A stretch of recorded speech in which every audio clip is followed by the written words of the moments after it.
Assalamualaikum warahmatullahi wabarakatuh. Saya Sheila Alexandra dari kelompok 3 atau sistem pernapasan.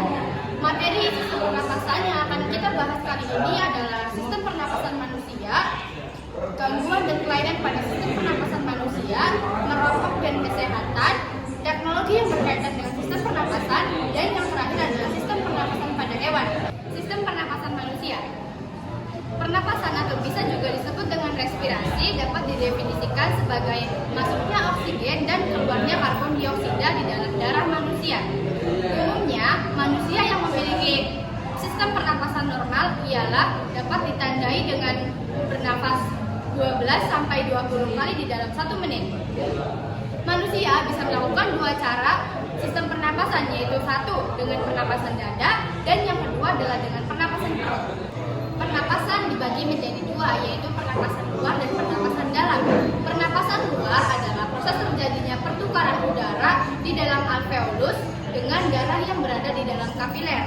Sedangkan pernapasan dalam adalah pernapasan antara darah yang berada di dalam kapiler dengan sel-sel yang berada di dalam tubuh. Selanjutnya akan dilanjutkan oleh Dea Fitria. Dea Fitria akan melanjutkan materi dari Sheila. Organ dan bagian sistem pernapasan. Organ dan bagian sistem pernapasan meliputi rongga hidung, faring, laring, trakea, bronkus, dan pulmon. Faring adalah bagian pada tenggorokan.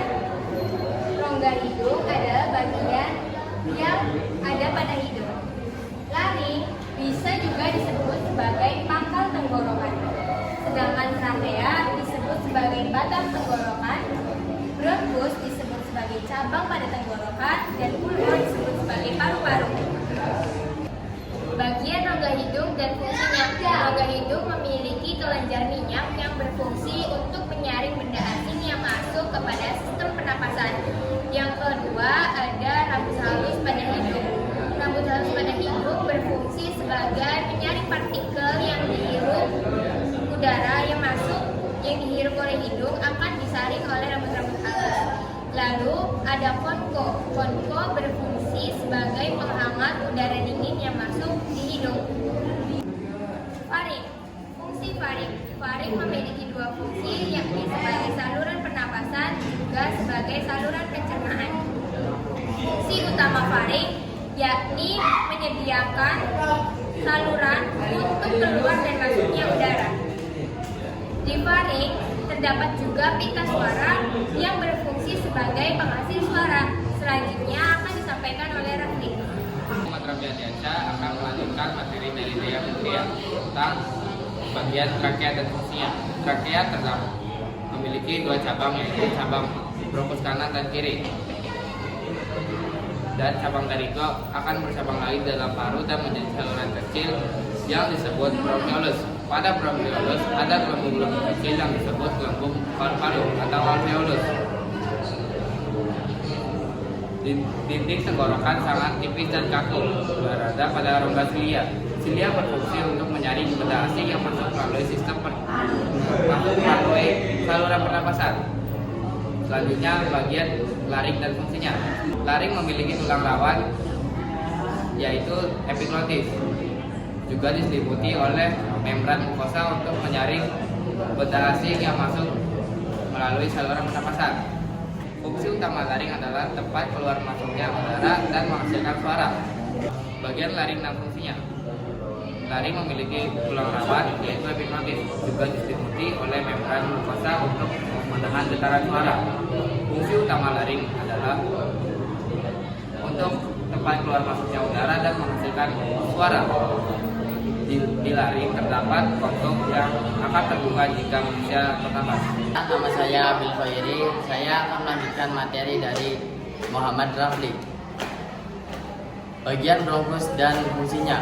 Apa itu bronkus? Bronkus adalah saluran pernapasan utama yang terhubung dengan paru-paru.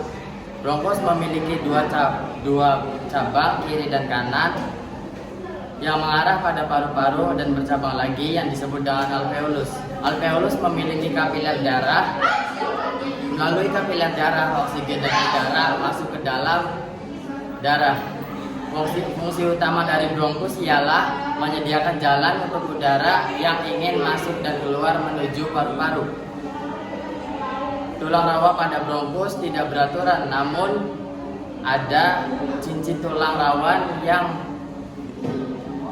melingkari dengan baik.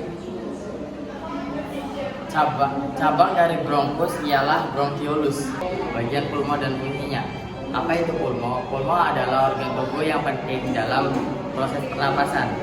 Pulmo berada di rongga dada bagian atas. Pulmo juga terbagi menjadi dua bagian kanan dan bagian kiri. Bagian kanan terdapat 3 lobus, sedangkan bagian kiri terdapat 2 lobus. Pulmo juga diselimuti oleh selaput yang tipis. Dalam pulmo atau paru-paru terdapat cabang dari bronkus, alveolus, dan pembuluh darah. Bronkiolus memiliki cabang lagi yang disebut dengan bronkiolus respirasi. Fungsi dari pulmo ialah menjadi tempat pertukaran oksigen dan karbon dioksida. Selanjutnya akan dibacakan oleh Aistiani. Aistiani akan melanjutkan penjelasan dari Adil. Yang pertama, ada sistem pernapasan manusia berfungsi sebagai pernapas, menciptakan suara, dan mencium bau. Kedua, ada penyebab dan ciri penyakit dari sistem pernapasan manusia. Yang pertama ada penyebab. Penyebabnya yaitu kebersihan udara, reaksi alergi, infeksi, dan lain-lain.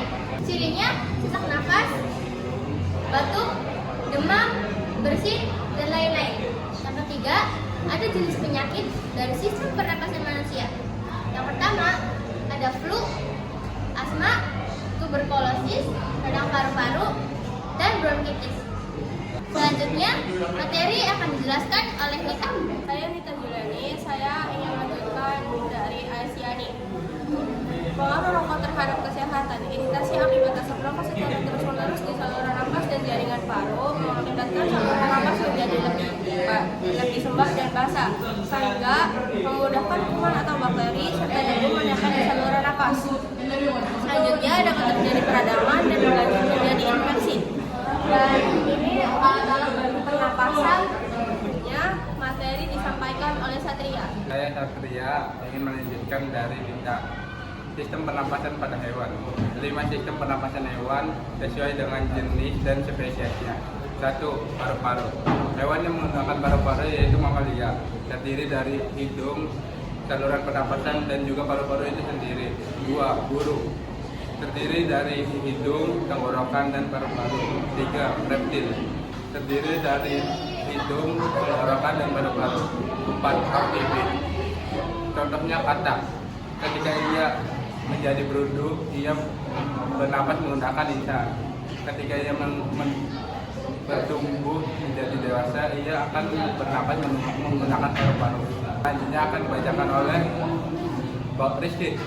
Kenalkan, nama saya Muhammad Faisal. Saya akan melanjutkan penjelasan dari Rizky Maulana. 4. Paru-paru buku. Paru-paru buku adalah alat pernapasan bagi mayoritas hewan kelas, misalnya seperti laba-laba dan kalajengking. 5. Kulit. Proses ini dapat terjadi saat kulit dari cacing dalam kondisi lembab atau bahkan basah.